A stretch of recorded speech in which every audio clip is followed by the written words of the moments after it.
Bah alors moi, j'aimerais bien d'abord qu'on commence juste par une petite présentation de la part de l'une et de l'autre. Encore une fois, moi, ça fait des années que je vous regarde, ça fait des années que je vous regarde évoluer. Je trouve la façon dont vous évoluez dans vos professions respectives hyper intéressante. Donc, est-ce que vous pouvez me faire un petit retour sur ces quelques dernières années? Bien sûr. Isabelle, je t'en prie, je te laisse la Ouais, main. c'est générationnel. Voilà, ok. Donc vous êtes d'accord. Alors moi, en fait, j'ai commencé ma carrière chez Canal+, au centre relations clients, donc ce qui n'avait pas vraiment à voir dans un premier temps avec le marketing. J'étais plutôt dans la communication, tout ce qui était fidélisation, etc. Et puis finalement, j'ai fait une reconversion dans le marketing et en gardant quand même cet aspect communication, en commençant à accompagner une marque de cosmétiques biologiques. Et en fait, je suis tombée dans les pommes, parce qu'en fait, la marque valorisait les actifs de pommes. Et j'ai commencé à faire de l'inbound marketing quand ça n'emportait encore pas le nom. C'est-à-dire que l'idée, c'était de capter l'attention de personnes qui auraient été sensibles à ce produit-là. Sauf que plutôt que de dire, bah voilà, on a un super produit, il est top, etc., on a créé des mini-sites qui parlaient de la pomologie, de l'histoire, de la valorisation du patrimoine végétal. Et sans s'en rendre compte, je peux aujourd'hui mettre le nom là-dessus, mais finalement, c'était de l'inbound marketing, c'était de capter l'attention des gens qui étaient potentiellement intéressés par l'ensemble de l'univers proche de cette marque-là et de les amener à découvrir la marque qui était liée aux actifs de pommes.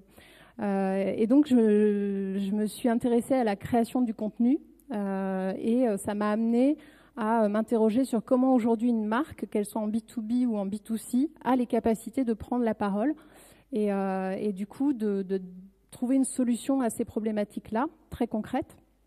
Et ce qui fait qu'aujourd'hui, je suis au sein de l'agence Winbound.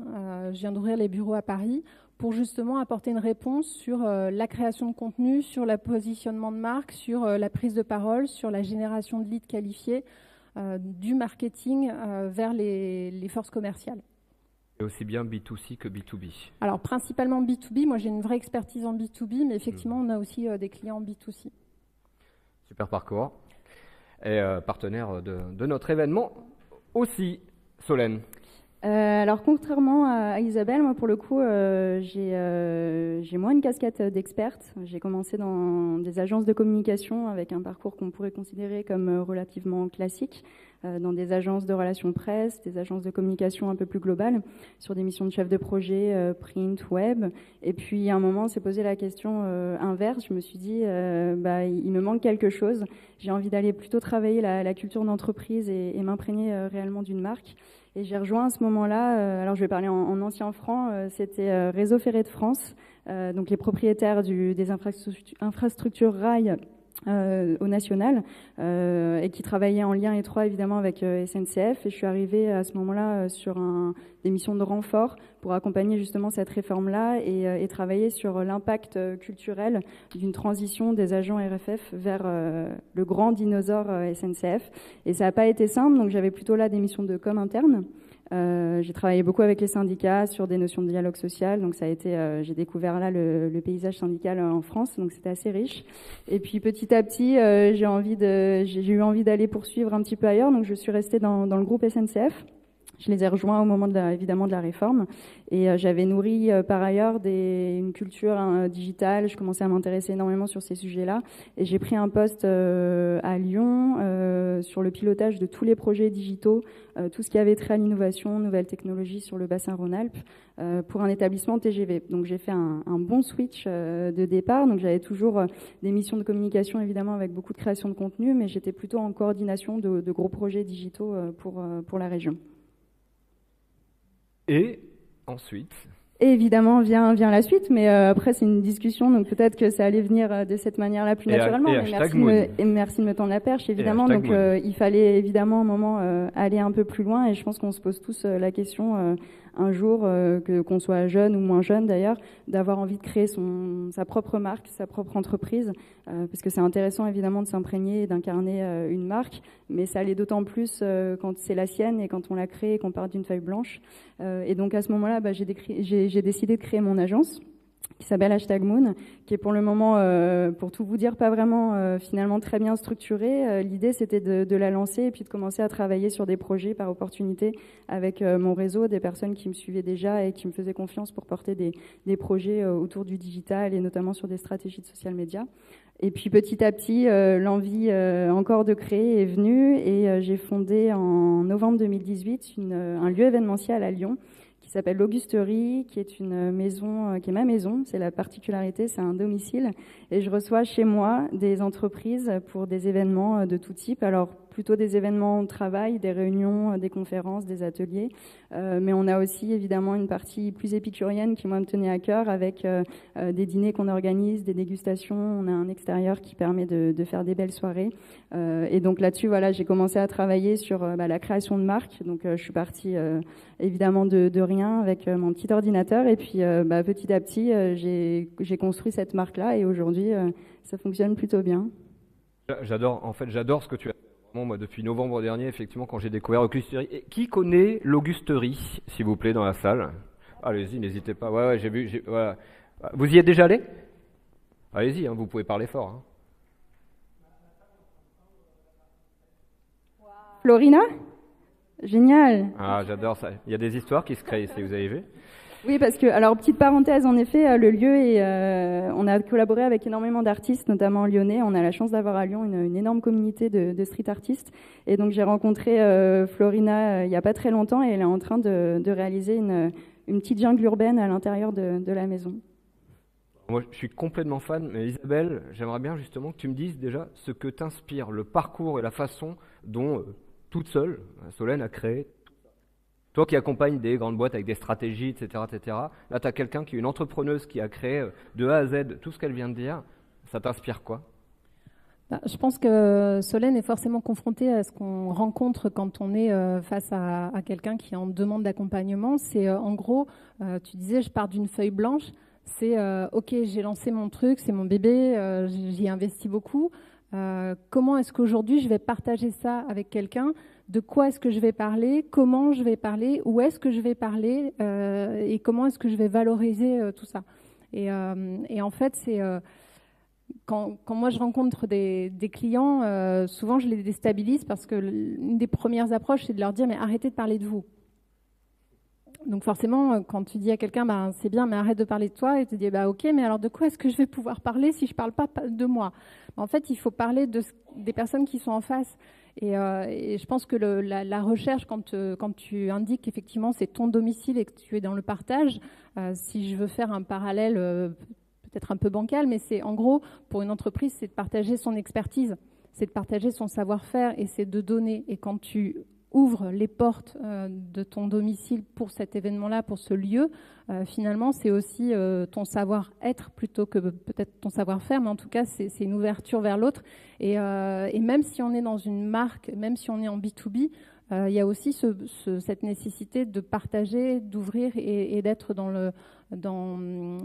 certes dans le partage d'expertise, mais en tout cas dans un don avant de pouvoir recevoir. Tu t'y retrouves? Je m'y retrouve en effet, et c'est vrai qu'aujourd'hui, alors je pense que beaucoup y sont confrontés, mais quand on crée sa propre entreprise, on a en effet cette tendance-là à que ça reste entre soi ou avec son équipe, ses associés avec qui on l'a fondé. Moi, j'en suis à cette phase-là où je me dis en effet, il faut un moment que je fasse peut-être différemment. Le positionnement est posé, la marque, la ligne éditoriale est créée, mais je suis dans cette phase un peu d'entre-deux où c'est en effet mon projet et qui plus est mon domicile. Donc c'est toujours, on l'incarne d'autant plus parce que j'ai lié ces deux parties-là et j'ai lissé volontairement la frontière pro et personnelle. Mais là, j'arrive dans cette réflexion-là à me dire comment on fait différemment, comment on avance sans que ça soit uniquement son propre réseau qui vient et des personnes, parce que la majorité des personnes viennent parce que je les ai déjà rencontrées dans d'autres cadres, ou après en effet de bouche à oreille, et ça c'est magique, surtout à Lyon, on a de la chance d'être dans une ville où ça fonctionne vraiment comme ça.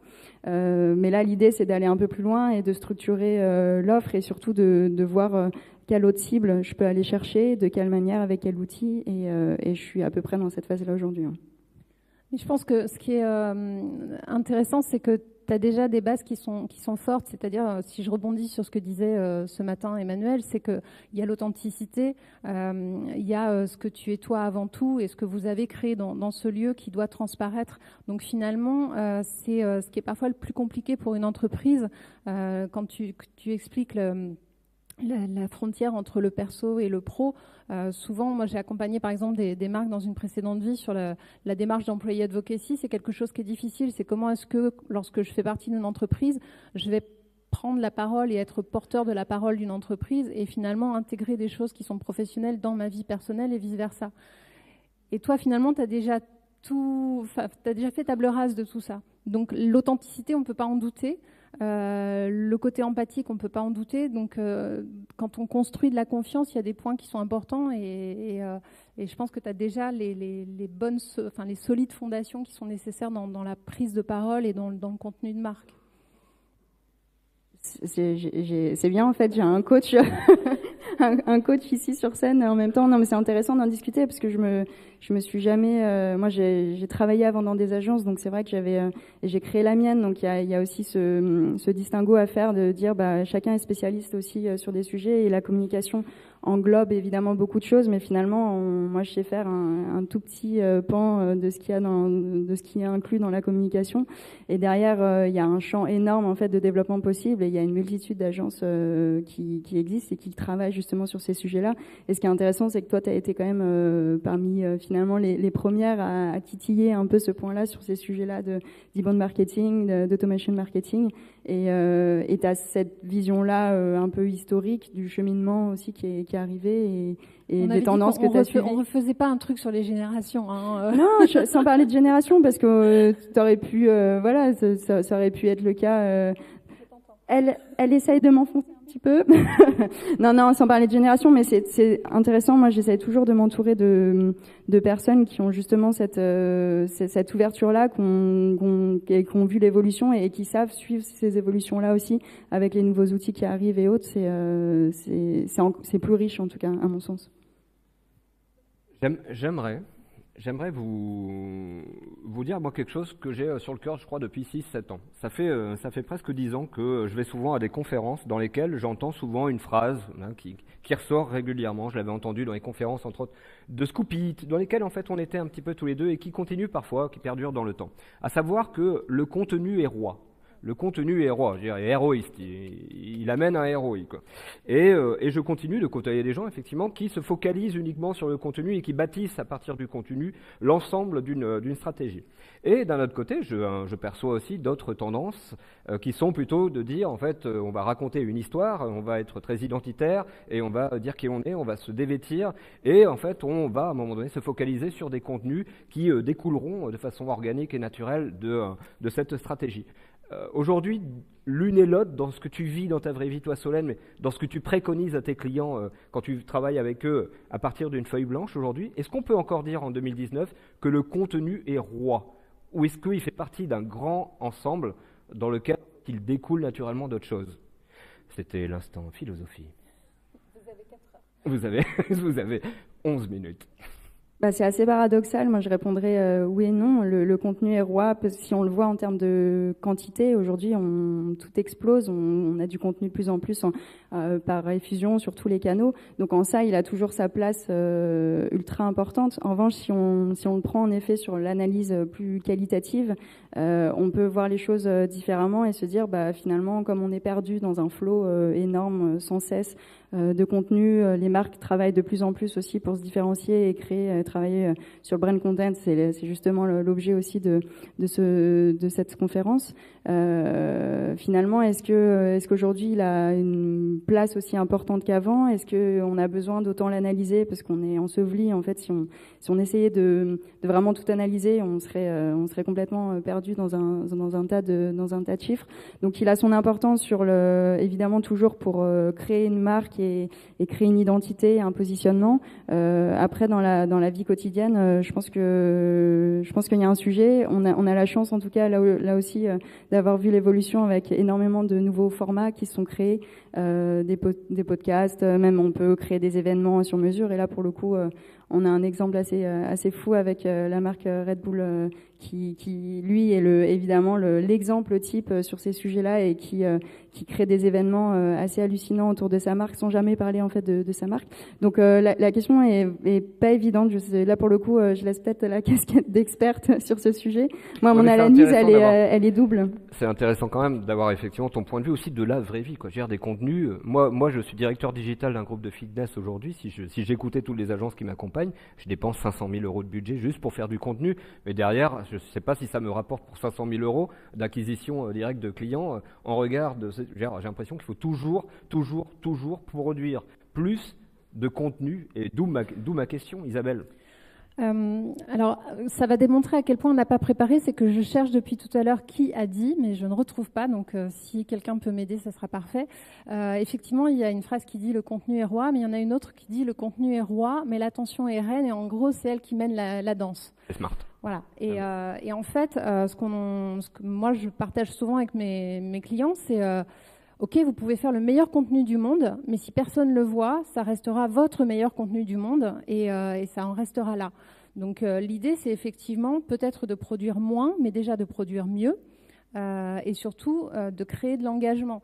Et l'engagement, il ne se décrète pas, c'est-à-dire que c'est pas parce que vous avez décidé tout à l'heure de poster quelque chose sur LinkedIn que ça va être l'explosion et que vous allez avoir des vues, des remarques, des commentaires, etc.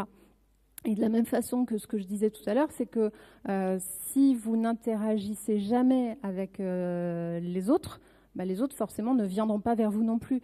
Donc pour le contenu, c'est pareil, c'est que si vous n'allez pas regarder ce que d'autres personnes publient, interagir, commenter, partager, l'inverse ne se fera pas. Donc ça restera votre contenu, il sera top, il sera peut-être héroïste, mais uniquement pour vous. Donc c'est bien réfléchir déjà en amont à qui est-ce qu'on veut s'adresser. Connaître ce qu'on appelle les fameux personas. Alors, vous allez lire un peu par Mons et par Vaux que les personas sont morts, que le SEO est mort, que le brain content est mort. On enterre un peu tout le monde ces derniers temps. Mais ça fait partie des fondamentaux, au même titre que des fondamentaux essentiels qui sont où est-ce que je veux emmener les gens qui vont recevoir mon contenu? Qu'est-ce que je veux leur proposer derrière? C'est-à-dire que si je crée un podcast, si je fais une vidéo, si je fais un article long, si je fais un e-book, c'est pour partager mon expertise, certes, mais qu'est-ce que j'en attends derrière? Qu'est-ce que je propose derrière? Donc ça veut dire que mon site, si je veux emmener vers mon site, il doit être optimisé. Il doit permettre une conversion. Si je veux pouvoir, par exemple, si je parle de B2B, si je veux pouvoir générer des leads qualifiés pour ma force commerciale, si j'ai rien sur mon site qui permet de le faire, je vais pédaler pour rien. Je vais m'épuiser à créer du contenu, te poster tous les jours, mais sans aucun ROI. Donc oui, le contenu est héroïste si tant est qu'on a les fondations au niveau du site, si tant est qu'on s'adresse aux bonnes personnes, si tant est qu'on sait ce qu'elles recherchent. D'où la nécessité effectivement de cette définition des personas, parce que sans ces prérequis-là, vous pouvez largement vous épuiser. Comme le disait Solène, on est dans une période d'infobésité, voire de content shock. Donc c'est quand il y a tellement de contenu que de toute façon plus personne n'a la capacité même technique de tout lire, de tout regarder ou de tout écouter. Donc il faut vraiment rationaliser ce qu'on crée, oui. Si tu devais donner quelques conseils vus là où on est, Solène, aujourd'hui, si tu devais lui donner des conseils là, des prochaines étapes à adresser, pour elle, ce serait lesquelles? Par rapport à tout ce qu'on a entendu depuis tout à l'heure. Alors c'est difficile parce que en fait j'ai voulu rester assez pure d'informations par rapport à Solène que je ne connaissais pas avant et je te remercie d'avoir créé cette interaction.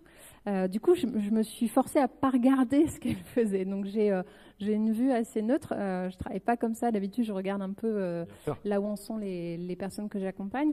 Si je veux juste faire un parallèle avec, on est quand même sur la journée de l'automation, on a parlé d'hyper-personnalisation. Et parfois, on a l'impression que c'est antinomique, c'est-à-dire qu'on se dit, je vais me retrouver avec des chatbots, on parle d'algorithmes, de choses comme ça, et on perd la relation, en fait, l'humain. Pour moi, les outils, et ça fait partie de ce qui aide aussi à gagner du temps, et on sait combien le temps est précieux quand on est entrepreneur et quand on fait en plus tout comme tu le fais toute seule, c'est de s'entourer et de se doter d'outils qui vont permettre de gagner du temps. Par exemple, sur l'automation, quand on parle de social automation, c'est pouvoir publier régulièrement et faire en sorte que le contenu qu'on a créé vive dans le temps. C'est pas parce qu'on a créé un post et qu'on l'a publié une fois que ça suffit à le faire connaître et à ce qu'il soit partagé. Donc, pouvoir le publier régulièrement grâce à des outils. En marketing automation, c'est aussi pouvoir adresser régulièrement, on l'a vu avec Isabelle, en hyper-segmentation et en hyper-personnalisation, c'est pouvoir offrir le bon contenu au bon moment à la bonne personne, ne pas arriver avec des choses qui sont largement trop matures à quelqu'un qui débute tout juste son parcours client. Et puis, pour les forces commerciales, c'est aussi offrir des outils qui vont aider des commerciaux à gagner du temps dans leur quotidien.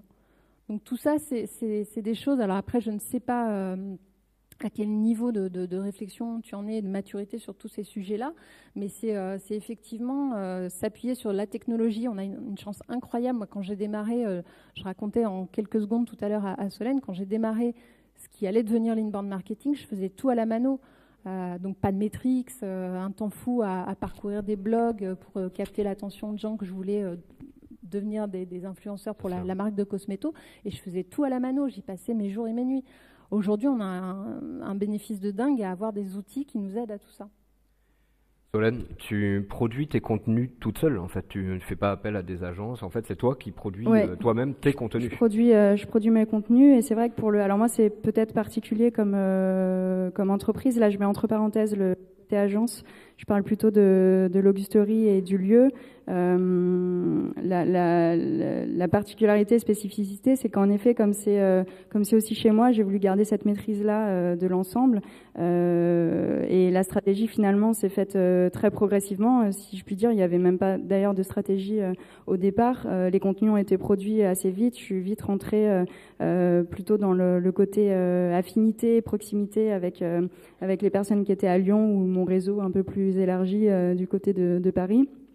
Et puis voilà, il y a eu toute cette recherche là d'identité et de positionnement. Donc ça, c'est un travail que j'ai fait seule. Et aujourd'hui, j'en vois un petit peu les limites. Alors ça fonctionne bien. J'ai des bons retours. Moi, je suis pour le coup, si tu me demandais dans le stade dans lequel j'étais, c'est vraiment le tien. Il y a quelques années à la mano, et je fais tout à la main. Avec la chance d'avoir quand même les outils maintenant des réseaux sociaux qui sont assez incroyables. Mais c'est vrai que je prends pas le temps d'analyser, je poste sans réflexion particulière. Pour le moment, ça m'a plutôt réussi, et aujourd'hui, je suis plutôt dans la logique de structurer ça pour évidemment, comme toute entreprise, la développer et la faire connaître. Photo ou vidéo ? Tu fais beaucoup de vidéos aussi ? Beaucoup de vidéos, beaucoup de photos. Pas de nécessité encore de podcast évidemment, mais ouais, je communique énormément sur Instagram, un site internet qui est en train d'être fait, mais qui est un site vitrine, hein, on peut pas de toute façon trop s'en passer. Énormément de Twitter, LinkedIn. Je m'appuie en fait que sur des outils existants qui sont grand public, avec une audience qui, j'ai la chance, est assez large, mais qui est pas du tout ciblée par rapport forcément à ce que je fais, à ce que je crée. En fait, on pourrait après terminer là-dessus, d'ailleurs, parce que mine de rien, le temps passe quand on est bien. Mais ça a un coût, tout ça, Isabelle ? Ça a un coût ? Oui, ça a un coût. C'est sûr que dans les clients que j'accompagne, on est entre la PME, le TI jusqu'au grand compte. C'est sûr que lorsqu'on est une TPE, voire quelqu'un qui monte une structure et qui est dans un premier temps tout seul, c'est effectivement une difficulté et une vraie problématique de se dire il va falloir que je m'astreigne à créer du contenu, etc. Après, je pense que quand on est dans un univers de passionnés comme peut, je pense, l'être Solène, il y a des choses qui finalement vont s'inscrire dans une routine, dans un côté quotidien qui va être un peu comme une gymnastique. Moi, j'ai créé, pareil, dans une ancienne vie, je faisais ça va te faire sourire, je faisais des articles. Qu'on parlait pas d'âge même. Finalement, tu vois, je m'y fais. Je crée des chroniques musicales sur la pop, le rock, etc. Et je devais créer une chronique par jour. Ah oui. Les premières me prenaient un temps de dingue parce que j'avais une exigence aussi bien capée et j'étais jamais satisfaite de ce que je sortais. Mais au fur et à mesure, ça devient une gymnastique et on arrive à créer régulièrement. C'est en ça que moi, moi, le challenge, il est intéressant par rapport à ce que je peux apporter à mes clients, c'est de les aider à pouvoir créer ces contenus régulièrement.